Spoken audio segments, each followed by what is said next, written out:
Bienvenue sur le podcast de l'Église La Bonne Nouvelle de Dijon. Merci de nous suivre afin de plonger ensemble au cœur de la Bible et d'y découvrir le message que Dieu adresse à ceux qu'il aime. Nous serions heureux de vous rencontrer un dimanche au 8B rue Jules Viol à Dijon. Bonne écoute. Que Jésus était finalement celui qui était promis à travers tous les textes, et déjà même en Genèse chapitre 3, quand il est dit « Le fils de ta descendance écrasera ta tête, mais le serpent mordra le talon », c'était déjà quelque part une annonce que le fils de Ève, donc la descendance de Ève, arriverait pour écraser la tête du diable, du serpent. Donc on est très tôt déjà dans l'annonce qu'un Messie, qu'un sauveur viendra.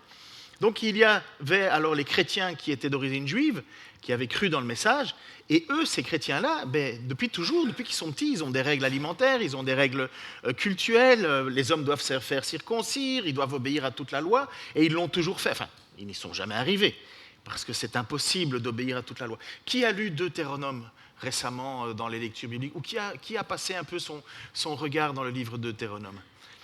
Honnêtement, moi je me suis encore, on pourrait dire amusé, oui, mais reprendre dans mes lectures personnelles, je recommence à lire toute la Bible, et quand on lit le livre de Deutéronome, à la fin on se dit, mais waouh, désobéir à Dieu ça coûtait cher, très cher, très très cher.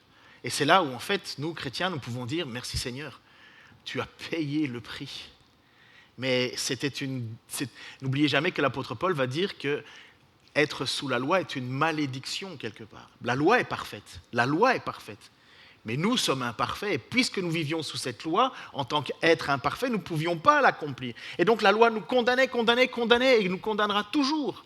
Et c'est pour ça que Jésus, lorsqu'il vient, lui, le parfait, accomplir la loi parfaite, nous tombons sous un autre régime. Et donc dans Acte 15, Paul et Barnabas, finalement, ils sont confrontés à des Juifs qui disent « oui, mais on est chrétiens, d'accord, mais il faut encore obéir à la loi.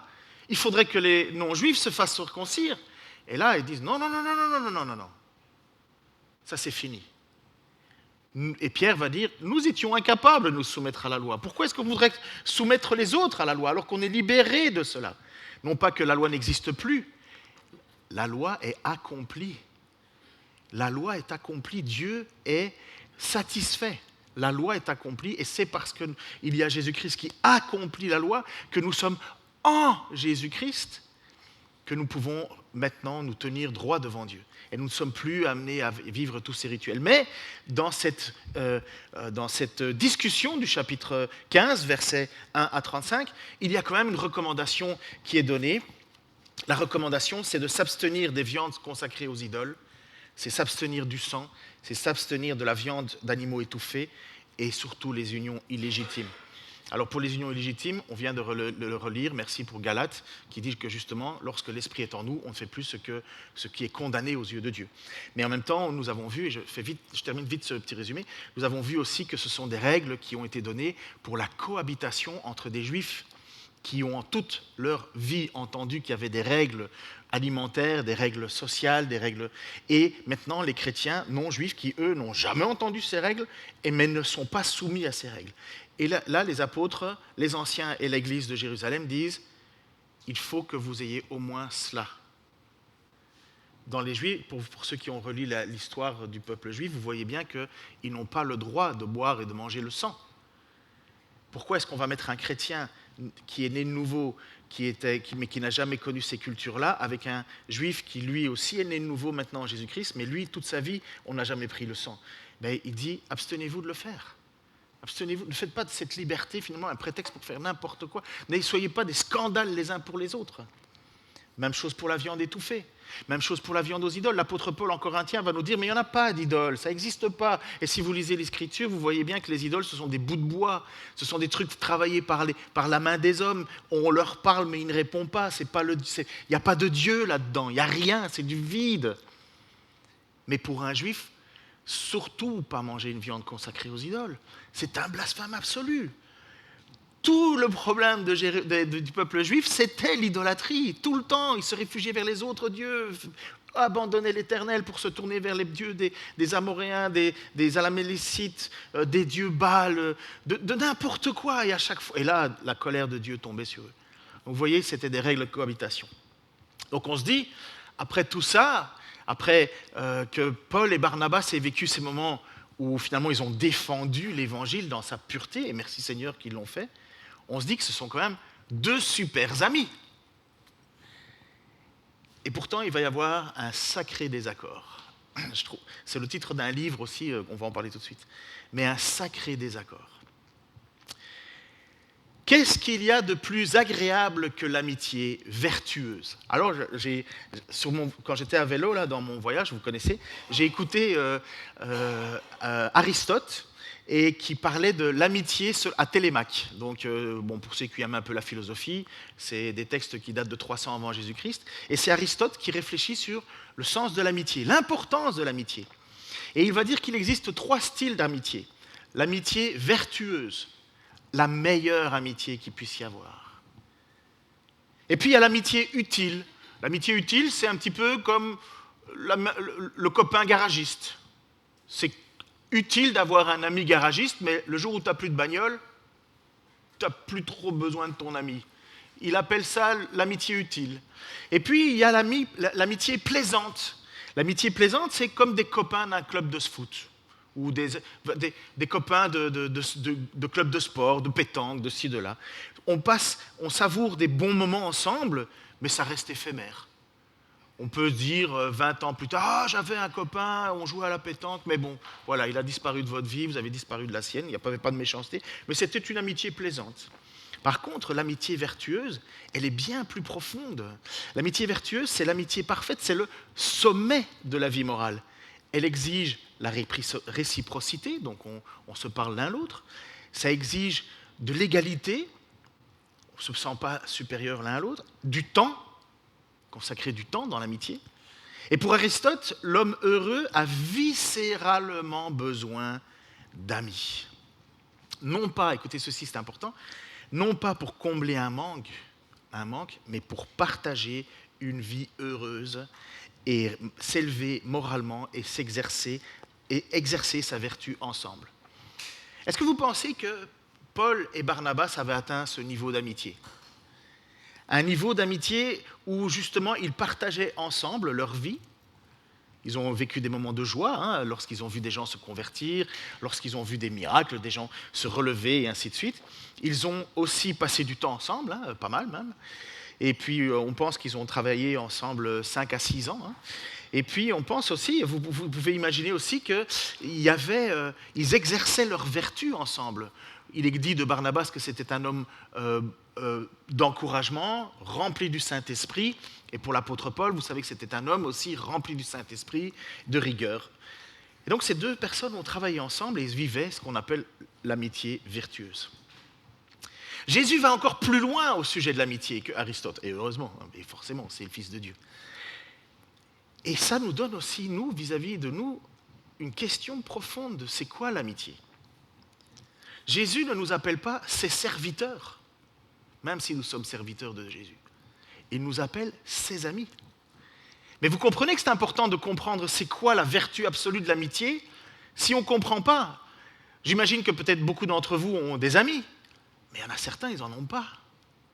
Je connais des personnes, elles n'ont pas d'amis, n'ont jamais réussi à atteindre la réciprocité, le temps, la fusion, la réciprocité, ils n'ont pas d'amis. Ils ont des connaissances, ils ont des amitiés utiles, ils ont des amitiés plaisantes, mais un ami profond. Tout comme le Père m'a aimé, va dire Jésus-Christ, tout comme le Père m'a aimé, moi aussi je vous ai aimé. Demeurez dans mon amour. Si vous gardez mes commandements, vous demeurerez dans mon amour. Il y a quelque chose à faire. De même que j'ai gardé les commandements de mon Père et que je demeure dans son amour.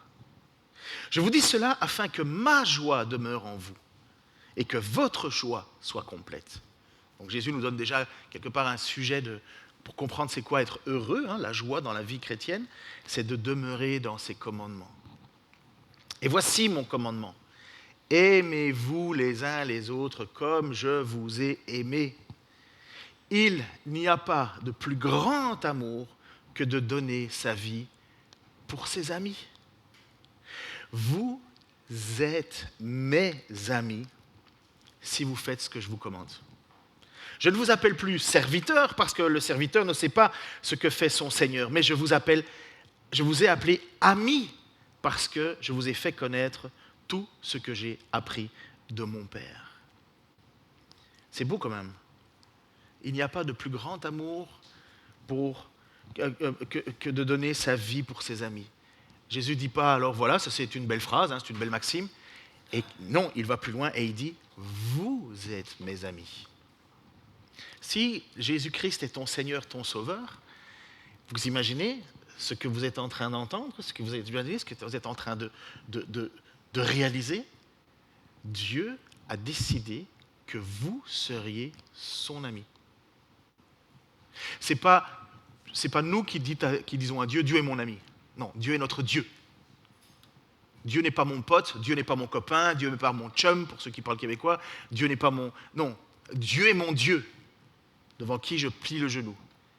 Mais Dieu nous dit, tu es mon ami. Mais il y a un cadre, si tu obéis à mes commandements. Être l'ami de Jésus, vous pensez que c'est utile, plaisant, ou l'amitié parfaite? Vous avez le droit de dire Amen, Alléluia, oui, non. Oui, on n'est pas pentecôtiste, mais c'est quand même la Pentecôte, ok? Et effusion de joie, jour de Pentecôte. Hein. Mais c'est pas une donnée, il n'y a pas que les pentecôtistes qui disent Amen et Alléluia, hein, heureusement. Hein. C'est pas une marque, c'est une grâce. Vous imaginez l'importance de cette amitié finalement qui existe? Cette amitié où Jésus nous dit « Vous êtes mes amis si vous faites ce que je vous demande ». Et en fait, c'est ça qui est magnifique. Il dit « Vous n'êtes pas mes... » On n'est plus dans une notion de serviteur. Vous êtes mes amis. Vous ne faites pas les choses parce que vous êtes obligés de le faire. Vous obéissez pas à mes commandements parce que vous êtes obligés de le faire. Vous êtes mes serviteurs. Obéissez, non. Vous obéissez parce que vous êtes mes amis. Vous voyez la différence de relation qu'il y a? Je vous ai appelé ami parce que je vous ai fait connaître tout ce que j'ai appris de mon Père. Barnabas fut le genre d'ami de Paul qui a osé croire en Paul alors que tout le monde doutait de Paul. Souvenez-vous, Paul autrefois c'était un persécuteur zélé, on l'appelait Saul avant ça, il a été rebaptisé Paul. Mais c'était le persécuteur le plus fou de l'Église. Il était déchaîné d'une fureur ardente contre l'Église. Et en marchant sur le chemin qui l'amène jusqu'à Damas, il va rencontrer Jésus-Christ. Jésus-Christ va lui apparaître. Une conversion qu'il n'a pas demandé. Hein. Il n'a rien demandé, Paul. Lui, il était juste en colère. Et voilà ce qu'il se trouve devant Jésus, une lumière immense l'inonde, et il va entendre ceci, « Saul, Saul, pourquoi me persécutes-tu » Et il répondit, « Qui es-tu, Seigneur » Et le Seigneur lui dit, « Moi, je suis Jésus, celui que tu persécutes. » Écoutez bien ce qu'il vient de dire. « Moi, je suis Jésus que tu persécutes. » Est-ce que Paul s'est bagarré avec Jésus? Il n'y a pas un seul texte qui nous montre que Paul aurait rencontré Jésus-Christ. Paul est en train de persécuter qui? Qui? Non, après tout ce que j'ai dit, il est en train de persécuter qui? Ses amis. Amen. Ses amis. Je ne vous appelle plus serviteur, je vous appelle ami. Et Paul est en train de persécuter qui? Les amis de Jésus. Vous comprenez le lien là? Et c'est là où il y a la conversion radicale. Qui es-tu, Seigneur? Et le Seigneur lui dit, moi, je suis Jésus, celui que tu persécutes. Il persécute en réalité son Église, il persécute ses amis. Après cette conversion radicale qui montre que le pire des pécheurs peut trouver grâce à Dieu, amen, il restait encore à convaincre maintenant l'Église que ce Saul tyrannique était bien devenu un chrétien et qu'il n'allait plus persécuter les amis de Jésus, mais qu'il allait maintenant les servir et en faire d'autres amis. Alors c'est là où Barnabas arrive, au chapitre 9, versets 26 à 27. Arrivé à Jérusalem, Saul, qui vient de se convertir, essaya de se joindre aux disciples, mais tous avaient peur de lui car ils ne croyaient pas qu'il était un disciple. Alors Barnabas le prit avec lui et conduisit vers les apôtres. Et il leur raconta comment, sur le chemin, Saul avait vu le Seigneur qui lui avait parlé et avec quelle assurance il avait prêché à Damas au nom de Jésus. Première marque d'amitié entre Paul et Barnabas. Barnabas croit dans la conversion de Saul. Il y croit. Jérusalem, c'est les apôtres. Jérusalem, ce sont ceux qui ont vécu, qui ont vu Jésus, qui ont connu Jésus, qui ont marché avec Jésus, qui ont vu Jésus faire des miracles, qui ont vu Jésus aussi mourir à la croix, et pour une grande partie qui ont vu, puisqu'il est dit, il s'est montré à plus de 500 personnes, qui ont vu le Christ ressuscité. Et là, on a Saul qui est là, personne ne croit en Saul sauf Barnabas. Premier signe d'amitié. Puis, par la suite, la bonne nouvelle de Jésus-Christ s'est propagée jusqu'à Antioche, je vous ai expliqué, c'est 500 km plus loin, on n'est pas du tout dans un milieu juif, et l'évangile est propagé maintenant parmi les non-juifs. Il y a plus ou moins une dizaine d'années qui s'est passée entre les récits, et là, on découvre finalement que les non-juifs aussi se repentent et acceptent Jésus comme Seigneur et Sauveur. Jésus se fait plein d'amis. Et honnêtement, c'est bouleversant pour les Juifs qui n'ont jamais eu de contact avec les non-Juifs, ou qui n'en veulent pas, ils ne les font pas rentrer dans leur maison, et enfin bref, et ainsi de suite.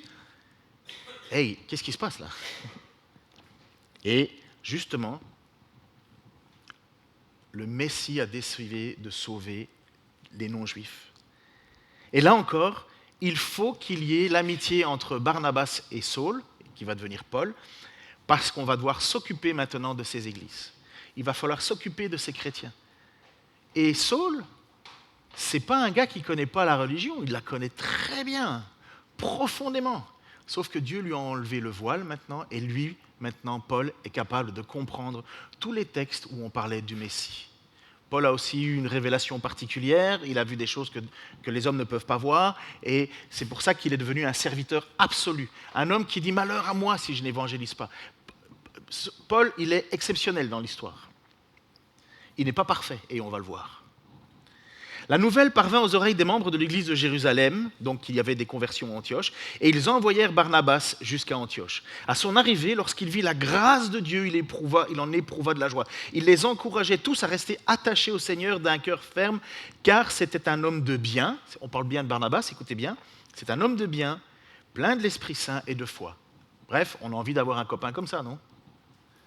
Une foule assez nombreuse s'attacha au Seigneur. Barnabas se rendit ensuite à Tars pour aller chercher Saul. Quand il l'eut trouvé, il l'amena à Antioche et pendant toute une année, ils participèrent aux réunions de l'Église et ils enseignèrent beaucoup de personnes. C'est à Antioche que pour la première fois, les disciples furent appelés chrétiens. Et 3 fois dans le Nouveau Testament, on entend le mot chrétien. Sinon, ce sont ceux qui suivent la voie, les disciples de Jésus-Christ, les serviteurs de Christ, les doulos, les esclaves, et puis un passage, les amis. Le Saint-Esprit va donner maintenant donc une mission à ces 2 hommes. Mais il y avait quand même l'amitié au milieu de tout ça. Pourquoi est-ce que Barnabas est allé chercher Saul à Tars? Parce qu'il y avait quelque chose de l'amitié là. Le Saint-Esprit va donner une mission maintenant à Paul et Barnabas. Il va leur dire, mettez-moi à part Paul et Barnabas et qu'ils aillent en mission. Pourquoi? Parce que Paul et Barnabas vont être ceux qui vont aller annoncer maintenant l'Évangile au-delà des frontières, au-delà du cercle des Juifs. Ils vont partir. Juste avant ça, ils vont être sélectionnés par les responsables de l'église d'Antioche pour aller apporter de l'aide financière à l'église de Jérusalem. L'église de Jérusalem qui souffre, qui est persécutée, en plus il y a une famine, et d'un bond de solidarité, une offrande d'amour. Je ne sais pas si vous avez déjà entendu ce mot-là, offrande d'amour. Il faut que je me réhabitue si je retourne au Canada, parce que ça c'est classique. Offrande d'amour, c'est les frères et les sœurs qui décident, on va donner quelque chose pour aider ailleurs, ou pour aider pour un objectif. Et donc, ils envoient Paul et Barnabas avec cet argent, première fois qu'ils vont à Jérusalem. Ils reviennent, quand ils reviennent à Antioche, qu'est-ce qui se passe? L'église d'Antioche les envoie pour annoncer l'évangile. En fait, c'est le Saint-Esprit qui les envoie. Ils vont passer par Séleucie, qui est un port. Ils vont passer par Salamine, qui est encore un port, une ville côtière. On est sur l'île de Chypre. Ils vont aller prêcher dans les synagogues. Et le Seigneur ouvre des portes. Ils vont aller tous les deux à Paphos, où ils vont annoncer l'évangile au fameux gouverneur Sergius Paulus, qui croit et qui va devenir chrétien, croyant, ami de Jésus-Christ. Et à ce moment-là, c'est là où ils vont s'opposer à un fameux magicien qui s'appelle Élymas. Ils vont aller maintenant à Pergé, en Pamphylie. Et c'est là que le texte nous dit que Jean-Marc les abandonne. Pourquoi ? Parce que quand ils ont décidé de partir en mission, je crois que j'ai oublié de lire le texte, lorsqu'ils sont décidés, Marc, acte 13, 4, 5, envoyés par le Saint-Esprit, Barnabas et Saul descendirent à Séleucie, d'où ils embarquèrent pour l'île de Chypre. Arrivés à Salamine, ils annoncèrent la parole de Dieu dans les synagogues des Juifs. Il y avait aussi Jean pour aide. Alors, ne soyez pas étonnés, Jean, il s'appelle aussi Marc. Jean, Marc, voilà, c'est comme ça. Et quand ils arrivent, après leur premier passage à travers toute l'île de Chypre, ils arrivent de l'autre côté, ils sont prêts à prendre le bateau pour aller en face. Donc ils sont à Pergé, en Pamphylie. Jean, Marc, les abandonne. On ne sait pas pourquoi. Il part. Paul et Barnabas continuent leur mission. Ils vont à Antioche de Pisidie maintenant. Paul y prononce un discours marquant dans la synagogue. Mais il y a un vif intérêt, mais il y a aussi une forte opposition. Les notables de la ville sont fâchés contre Paul et Barnabas et en fait, ils les font fuir. Paul et Barnabas sont obligés de fuir. Donc là, deux amis qui vivent des moments de tension. À Iconium, ils prêchent avec succès, mais face à une tentative de lapidation de la part des Juifs et des païens, ils doivent s'enfuir. Donc de nouveau, tension. Ils traversent à deux des moments difficiles. Puis ils vont à Lystre.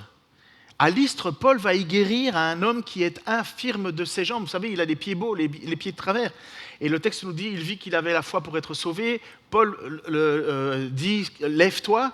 Il se lève et on se dit, génial, tout le monde va croire dans le Seigneur. Non, pas du tout, c'est pas du tout ce qui arrive. En fait, tout le monde se met à dire, waouh, nous avons devant nous Zeus et Hermès.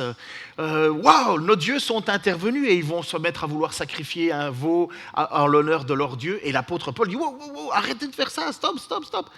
Ça se passe mal puisque à la fin, revirement de situation, Paul est lapidé et laissé pour mort par terre, mais il survit. Et Barnabas, il est dit que le texte dit que Barnabas et les amis s'étaient mis autour de Paul. On ne sait pas ce qui s'est passé, mais bref, miracle, il se relève, parce qu'il avait été laissé pour mort. Donc vous voyez deux amis qui vivent des moments difficiles. Nous sommes à Derbé maintenant. À Derbé, ils y annoncent la bonne nouvelle, font de nombreux disciples dans un climat plus paisible. Ensuite, ils retournent à Antioche en Syrie, pour régler ce problème de crise qu'il y avait au sujet de faut-il, oui ou non, circoncire les non-juifs. Paul et Barnabas partent à Jérusalem ensemble, ils vont exposer le cas aux apôtres, donc ils sont toujours ensemble, et l'Église va prendre une décision avec les apôtres, les anciens et l'Église, et la décision est prise, comme je vous l'ai dit, pour permettre la cohabitation entre chrétiens non-juifs et chrétiens juifs, de vivre ensemble, et c'est pourquoi ils lui demandent, et ils ont une lettre de recommandation de demander à tous les chrétiens et dans toutes les églises de ne pas prendre, pour les juifs, les chrétiens non-juifs, de ne pas prendre de viande consacrée aux idoles, de s'abstenir du sang, de la viande d'animaux étouffés et des unions illégitimes. Une union illégitime, en fait, tout ce qui est pornéa, tout ce qui est sexualité en dehors du mariage. Parce que ça y allait bon train dans les autres religions. Le peuple juif avait des rigueurs morales, des rigueurs sexuelles. Dieu avait donné des règles strictes. Les autres, c'était un peu open bar, on faisait ce qu'on voulait. Il y avait des prostitutions sacrées et ainsi de suite, vous imaginez. Vous dites à un gars, tu sais, il suffit que tu couches avec une femme et tu vas t'approcher de Dieu, pas de problème. Vous voyez un peu l'idée ? Et donc, justement, il fallait abandonner tout ça. De retour à Antioche, Paul et Barnabas, donc ils continuent leur mission. De retour à Antioche, ils vont annoncer la bonne parole. Ils vont enseigner pendant près d'une année encore ensemble. On peut raisonnablement dire que ces 6 années de relation entre Paul et Barnabas sont l'œuvre premièrement du Saint-Esprit, qu'il y a une belle collaboration, une belle amitié, une belle confiance, des bons moments à se rappeler, certainement des moments de joie, de dire « T'as vu comment le Saint-Esprit est agi? T'as vu ce qu'il a fait ?» Et pourtant, c'est étonnant, ces deux amis vont se séparer. Qui a déjà perdu des amis chers dans sa vie? Est-ce que ça vous a brisé le cœur? Vous avez des amis où vous vous êtes pris la tête et à un moment, vous avez dû vous séparer. Ça brise. Un très bon ami, perdre des amis, c'est pas cool. Ça fait mal. Toute séparation est une déchirure. Nous, aujourd'hui, on entend beaucoup de trucs sur Internet qui disent éloigne-toi des gens toxiques, fais attention. À la fin, en fait, on est tout seul. Parce que toxique, il y en a toujours. Le vrai ami, il se pardonne. Les vrais amis, ce n'est pas toujours qu'ils sont d'accord sur tout, mais les vrais amis, ils atteignent quand même une relation. Mais là, apparemment, il y a quelque chose qui va plus loin. Une réalité connue dans le ministère, ce sont des désaccords qui peuvent prendre place entre deux serviteurs de Dieu. On ne parle pas de gens qui n'ont pas le Saint-Esprit, là. On ne parle pas de pécheurs. On ne parle pas de gens qui sont des... qui manquent de maîtrise d'eux. Remplis du Saint-Esprit, il y a la notion justement de maîtrise de soi. Ce ne sont pas des gens qui se laissent envahir par les émotions. Non, nous avons là les deux meilleurs serviteurs du Nouveau Testament, quasi. Nous avons Barnabas, connu sous le nom de fils de l'encouragement, et nous avons Paul, qui a été choisi directement par Jésus-Christ avec une mission. Paul qui va sans arrêt parler d'humilité, d'humilité, d'humilité. Et pourtant, acte 15, 36 à 41, quelques jours plus tard, Paul dit à Barnabas, « Retournons visiter nos frères et nos sœurs dans toutes les villes où nous vous avons annoncé la parole du Seigneur pour voir comment ils vont. » Barnabas voulait amener aussi Jean, surnommé Marc. Maintenant, vous comprenez? Mais Paul estimait qu'il ne fallait pas prendre avec eux celui qui les avait quittés depuis la Pamphylie et ne les avait pas accompagnés dans leurs tâches. Ce désaccord fut si vif, ou assez vif, pour qu'ils se séparent l'un de l'autre. Moi, ça me brise, ça, de voir ça. Parce que je l'ai vécu plein de fois. Barnabas prit Marc avec lui et embarqua pour l'île de Chypre. Paul choisit Silas et partit, confié par les frères à la grâce du Seigneur. Il traversa la Syrie et la Cilicie en fortifiant les églises. Voilà une histoire qui est attristante. La séparation de deux amis. La déchirure sur un accord de point de vue. Pas sur un accord de doctrine. Ils ne sont pas en train de discuter s'il faut oui ou non circoncire les Juifs. Ils sont en train de se rendre compte de qu'est-ce qu'on fait de Jean-Marc. On le prend avec nous ou on ne le prend pas. Jean-Marc, il nous a abandonnés quand on est allé en Pamphylie. Non, on ne le prend pas. Barnabas dit de son côté, allez, si, redonne-lui sa chance. C'est pas grave. Vous voyez le point de discours là? Qu'est-ce qu'on fait de Jean-Marc? Qu'est-ce qu'a fait Jean-Marc? On ne sait pas. Les textes ne nous expliquent pas trop pourquoi Paul ne veut plus travailler avec Jean-Marc. Et oui, on sait, il les a abandonnés, mais pourquoi est-ce qu'il les a abandonnés? Alors, il y a quelques hypothèses qui sont là. Est-ce que Jean-Marc était choqué que, finalement, Paul ne demande pas la circoncision pour les Juifs, les chrétiens, ceux qui devenaient chrétiens? Par exemple, le fait que Sergius Paulus s'est converti sous les yeux de Jean-Marc, puisqu'il était présent, et que Paul ne lui demande pas de se faire circoncire. Est-ce que Jean-Marc faisait partie des gens qui pensaient qu'il fallait passer par la circoncision? Peut-être. Ça l'a choqué peut-être intérieurement. Il a dit, bah non. N'oubliez pas qu'il y a quand même une énorme controverse par la suite. Est-ce que c'est l'hypothèse qu'il y a une rivalité familiale et du leadership? Vous savez que Jean-Marc, c'est le cousin de Barnabas. Et est-ce que le fait que maintenant, lorsque l'Écriture nous dit, le Saint-Esprit dit, mettez à part pour moi Barnabas et Paul, pour la mission, est-ce qu'il n'y avait pas au départ, c'était Barnabas le leader, le responsable, et que finalement, ça a changé, Paul a pris son assurance, c'est Paul qui parlait devant les gens, c'est Paul qui était celui qui a amené à la conversion Sergius Paulus, c'est Paul qui enseignait. Barnabas était un peu en retrait? Est-ce que ça a choqué Jean-Marc en disant pour qui tu te prends, toi? C'est Barnabas le chef? Et puis je peux vous assurer que, alors heureusement c'est pas tout le temps comme ça, mais je peux vous assurer que quand on mélange famille et église,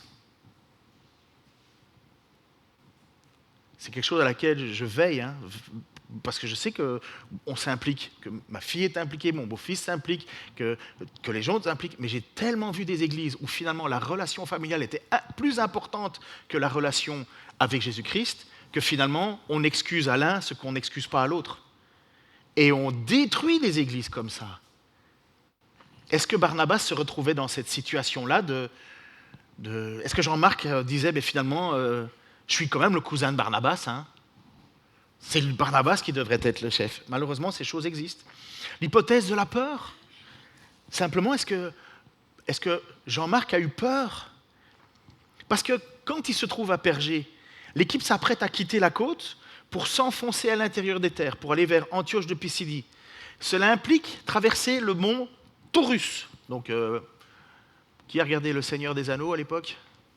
Vous avez vu ce film, ce exceptionnel film, magnifiquement bien fait, et à un certain moment, ils doivent choisir entre une route et une autre. La route facile, ils ne la prennent pas, et ils prennent la route la plus difficile, et tout au long de la route, ils vont traverser des péripéties, des méchants, des marais, bref. Eh bien, savez-vous que traverser le mont Taurus, quand tu es sur l'île, quand tu es à la côte, à Pergé, et que tu dois partir vers Antioche de Pisidie, en face de toi, il y a d'énormes montagnes. Déjà, tout le monde n'a pas envie de faire du 3000 mètres de D+, en se disant, super, moi je vais aller faire une grande montée. Il n'y avait pas de voiture à l'époque, hein, ou ni de vélo électrique. Non, tu sais que tu vas en avoir difficile. Et si en plus on te dit, mais vous savez, pour arriver jusqu'à Antioche de Pisidie, c'est la route la plus infestée de brigands. Et c'était une réalité, c'est connu. L'histoire nous rapporte que cette route était infestée de brigands. Est-ce que tu as envie d'y aller? Est-ce que c'est la raison pour laquelle Jean-Marc a dit « Oh non, pas pour moi ». Ou bien est-ce que c'est aussi la maladie, parce qu'ils ont traversé des zones de marécage, on le sait, ou bien est-ce que c'est le blues du pays, le mal du pays? Qui est étranger sur cette terre, ici en France? Qui est étranger? Bon, si tu ne lèves pas la main, excusez-moi, je sais qui vous êtes. Hein. Qui est étranger en France? Moi. Ou bien plutôt une autre question, qui a sa famille qui habite très loin? Ça vous est jamais arrivé d'avoir le mal du pays, avoir le blues, le manque de votre culture, le manque de choses qui vous sont connues, votre nourriture préférée, vos endroits quand vous étiez petit, où vous alliez? Est-ce que vous avez déjà, pour le mal du pays, c'est un sentiment terrible d'être éloigné de sa famille, éloigné de ses amis, éloigné de tout ce qu'on connaît. C'est une langueur, c'est une tristesse. Est-ce que Jean-Marc avait le mal du pays? N'oubliez pas, hein, sa maman, pour connaître encore un peu plus de l'histoire, la maman de Jean-Marc, c'est elle qui abrite pour le moment dans sa maison les apôtres. Hein. Lorsqu'il court pour dire, quand Pierre est libéré de prison miraculeusement, chez qui il court? Chez la mère de Jean-Marc, parce que c'est là qu'ils vivent. Et est-ce que chez Jean-Marc, il n'y a pas le blues du pays? Mes amis, ma famille, mes connaissances? Certainement. Ça peut faire partie des... En attendant, la tension qu'il y a entre Paul et Barnabas est super vif. Vous connaissez le mot paroxysmos? Ben oui, vous le connaissez. Arriver à son paroxysme. Le paroxysme, c'est le point le plus élevé. Luc, quand il écrit le livre des Actes, c'est un médecin. Et le paroxysme, c'est le point le plus haut atteint par la fièvre. Après, tu meurs. Le paroxysmos, c'est le point le plus tendu que tu peux avoir. C'est une irritation, une exaspération. Il voulait dire en fait que la divergence et la différence de sentiments entre les deux apôtres était arrivée à un point si aigu Ils n'arrivaient pas du tout à se mettre d'accord. C'était arrivé à un point absolu, au paroxysme. Et Édouard Jacquier, Jacquier, Émile Édouard, j'ai oublié son nom de prénom, donc qui est un théologien, écrit ceci: cette irritation dut provenir d'une vive discussion entre les deux apôtres. Normalement, ouais, c'est ça. Entre les deux apôtres. Barnabas, d'esprit doux et conciliant, atténuait la faute de Marc, et il voulait lui donner l'occasion de la réparer en l'emmenant avec eux. Paul, plus ferme, plus sévère, tenait Marc comme incapable de supporter les fatigues du ministère. En attendant, vous avez deux hommes de qualité qui n'arrivent pas à se mettre d'accord au sujet de Jean-Marc. Moi, je me demande comment devait se sentir Jean-Marc. On est à Antioche, la faute est passée, puisqu'ils se retrouvent finalement tous à Antioche. Mettez-vous à la place de Jean-Marc. Vous avez les hommes, les deux plus grands personnages que vous pourriez avoir sous vos yeux dans la chrétienté, les deux plus grands personnages, on ne peut pas dire monstres sacrés, mais bon, vous comprenez l'idée. Hein. Et puis toi, tu es là, tout petit, Paul dit « je n'en veux pas ». Et Barnabas dit « fais-lui confiance ». Non. Et vous êtes là. Au niveau de votre estime personnelle, ouais, au niveau de votre valeur intérieure, vous avez déjà été joué au foot, vous savez, quand deux équipes de foot choisissent l'un après l'autre. Toi, dans mon équipe. Donc les meilleurs, en une seconde, ils sont choisis. Toi, tu viens dans mon équipe. Toi, tu viens dans mon équipe. Ou Koh-Lanta, pour ceux qui connaissent Koh-Lanta. Ma femme aime bien ça, moi je ne regarde pas. Ou bien quand ils s'engueulent seulement. Et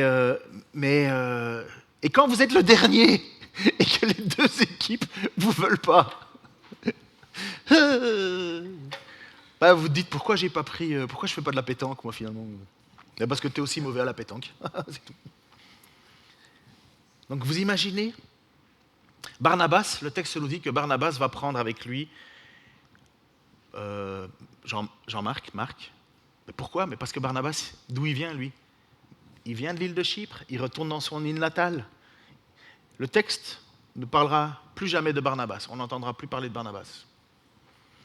Est-ce qu'il a commis une faute? Pas de faute? On ne sait pas. Par contre, on sait que Paul est parti avec Silas. Il est confié à la grâce du Seigneur, c'est-à-dire avec la bénédiction de l'Église. Est-ce que ça veut dire que Barnabas et Marc n'ont pas été confiés à la grâce de l'Église? On n'en sait rien. Le texte ne nous dit pas. On n'en sait rien. Mais Paul va choisir Silas. Alors j'ai remarqué que j'avais zappé ces passages-là à expliquer, mais je ne reviendrai pas en arrière. Mais Silas, c'est quelqu'un qui a été envoyé à la controverse de Jérusalem. Ils étaient à Jérusalem. Et quand Jacques écrit la lettre en disant « voici la lettre qu'on va demander aux chrétiens, de comment ils doivent vivre ensemble », ils envoient avec eux Jude et Silas.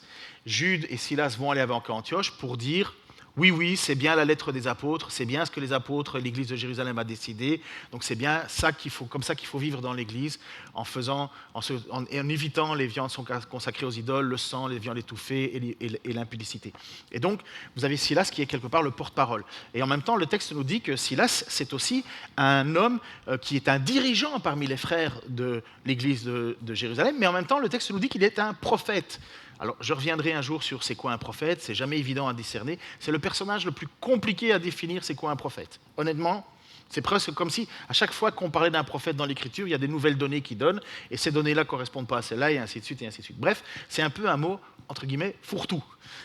Sauf qu'une chose est certaine, un prophète parle de la parole de Dieu. Il ne peut pas dire des choses en dehors de la parole de Dieu. C'est impossible. Et donc, on sait qu'il est une de ces personnes-là. On sait aussi que Silas, c'est un citoyen romain. Donc, c'est un gros avantage pour voyager, pour faire la mission, avoir le passeport citoyen romain. Pour ceux qui savent, vous savez que dans certains pays, on a besoin d'un visa. Tu ne rentres pas si tu n'as pas de visa. Mais quand tu as le visa du citoyen romain, tu vas où tu veux. Donc, est-ce que Paul a tenu compte de ça aussi pour avoir Silas? Et puis, c'est un porte-parole, hein, c'est quand même un porte-parole de l'église de Jérusalem, c'est pas rien, quoi. Quand Paul il va arriver dans les autres synagogues et un peu partout, il va pouvoir dire, oui, mais moi je viens de cette église de Jérusalem, et il y a beaucoup de pharisiens qui se sont convertis, on croit que c'est le Messie, vous savez, ça donne du poids, vous comprenez? Bref, ce n'est pas très difficile à comprendre pourquoi Paul va partir avec Silas, cet homme de Dieu. Et puis nous verrons par la suite, dans les autres textes qui viendront, que le choix de Silas va être confirmé parce que Silas aura été fidèle dans les moments difficiles, il va se montrer courageux à travers les persécutions, fidèle dans son enseignement. En fait, bref, on ne s'y est pas trompé. Mais qu'est-ce qui se passe avec Jean-Marc ? Qu'est-ce qui se passe avec Jean-Marc ? Est-ce que l'Église, c'est marche ou crève ? Est-ce que vous accepteriez que l'Église, ça soit marche ou crève ? Mais non, c'est pas comme ça l'Église. C'est pas comme ça l'Église. J'en ai souffert de ceux qui avaient une vision comme ça. Non, Jean-Marc, il y a quelque chose qui s'est passé d'extraordinaire dans sa vie. Et je suis certain qu'il a fallu ce moment totalement désagréable pour lui, entre Paul et Silas, et Barnabas. Et je suis sûr il fallait qu'il traverse ce moment-là. Mais Jean-Marc a dû comprendre que la vie chrétienne, la mission, ce n'est pas une aventure. La mission, ce n'est pas une aventure chrétienne. La mission, c'est une mission pour Dieu. Ce n'est pas uniquement les chouettes choses. C'est aussi les choses difficiles. Oui, c'est voir des conversions. Oui, c'est voir des vies changer. Mais c'est aussi être lapidé. C'est aussi être insulté, injurié, avoir peur, tout abandonner, tout quitter. La mission, ce n'est pas juste le meilleur de la vie chrétienne. C'est tout abandonner. Malheureusement, il y a beaucoup de gens qui se sont engagés dans la mission et sont revenus très vite parce qu'ils ont compris, ils ont découvert le coût de la mission. Ils ont découvert le prix à payer. C'est ce que Paul va dire à Timothée. Est-ce qu'un militaire qui doit partir en la guerre se tracasse des choses de la vie ? Non. Il se tracasse de ce que son chef lui demande. On perd sa culture, on perd ses repères, on perd son confort. Paul va constater par la suite qu'il y a quand même quelque chose qui a changé en Marc dans le temps. Jean-Marc a été travaillé par le Seigneur.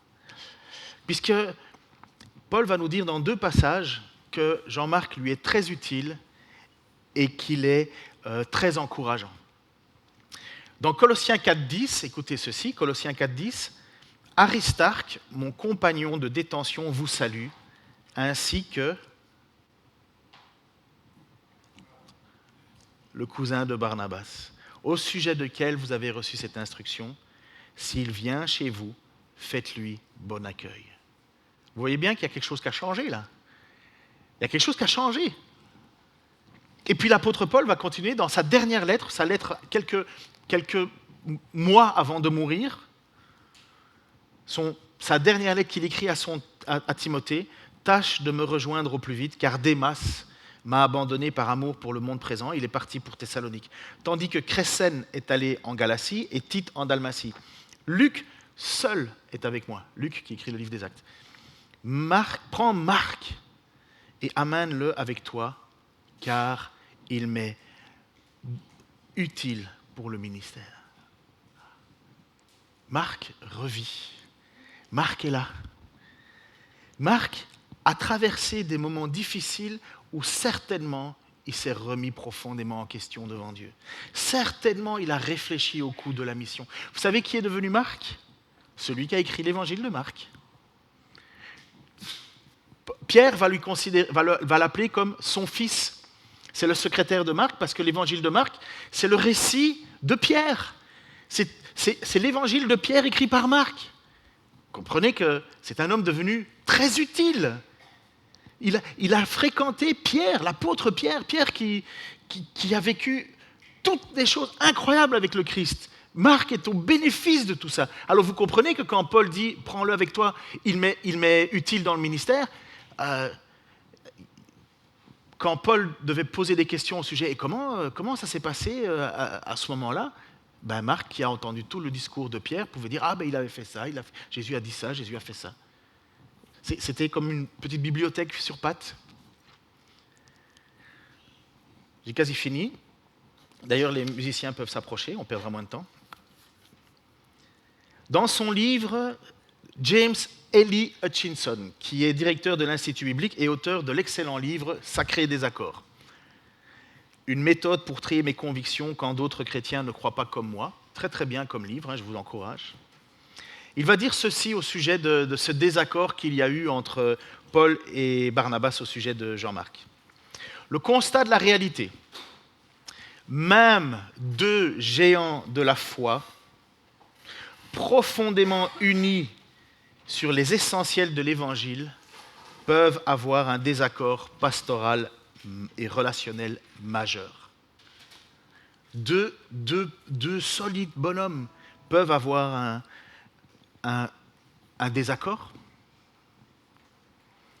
La distinction aussi entre la doctrine et la stratégie. Leur dispute ne porte pas sur le salut, mais sur une question de discernement pratique. Faut-il redonner sa chance à un équipier qui a abandonné? Pour Barnabas, la réponse est oui. Pour Paul, la réponse est non. Et puis, surtout, la gestion sans les excommunications. Bien que la séparation soit douloureuse et qu'ils choisissent de faire bande à part, ils ne se déclarent pas hérétiques l'un de l'autre. Combien de fois j'ai entendu des gens qui quittent une église pour des désaccords relationnels. Ça arrive. Mais après, qui commencent à critiquer l'autre église. Critiquer, presque jeter l'anathème. Faisons attention, on peut quitter une église parce qu'il y a des églises qui enseignent n'importe quoi. D'accord, ça arrive. D'abord, on n'est pas appelé à les critiquer.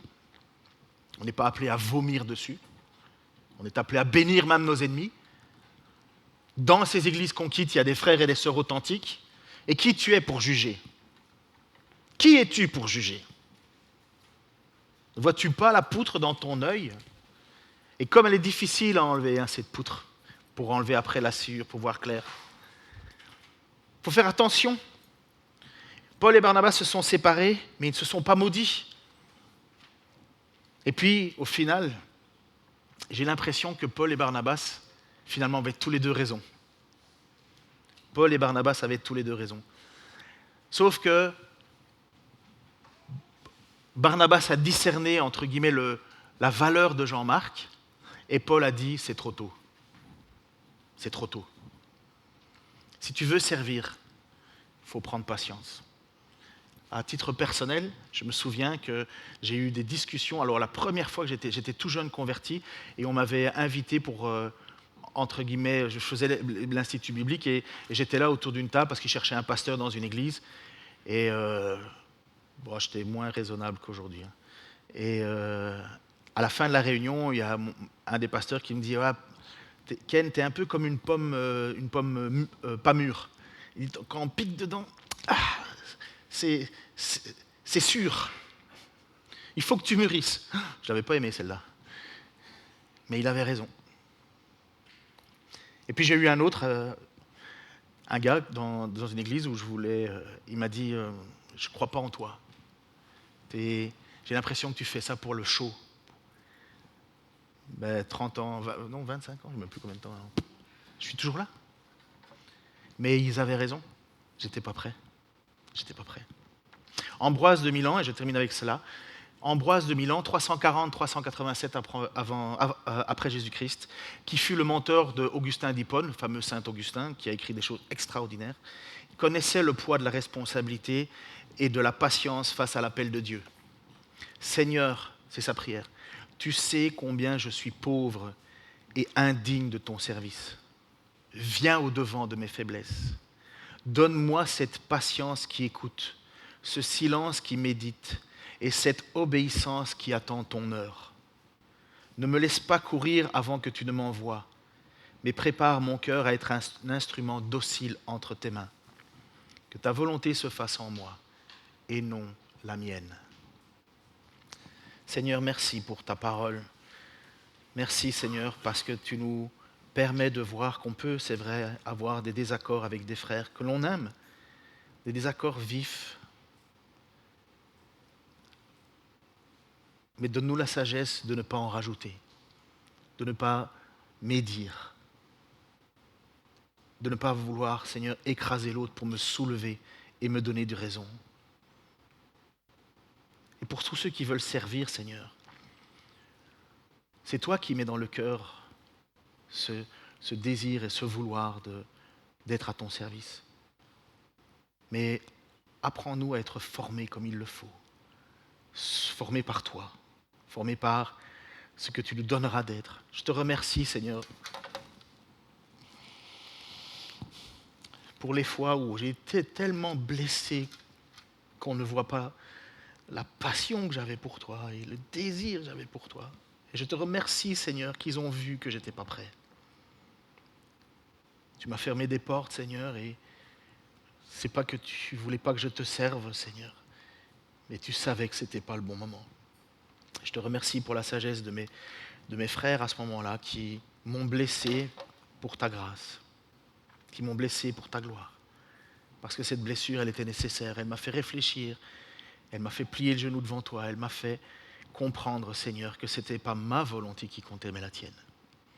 Sois béni, et si des frères et des sœurs sont dans ce moment-là, Seigneur, qu'ils puissent avoir la certitude qu'avec toi, ce n'est pas marche ou crève, mais que c'est à travers nos différentes afflictions que nous prenons pleinement conscience de la manière que si nous nous abaissons devant toi, c'est toi qui nous relèves. Béni, Père. Amen.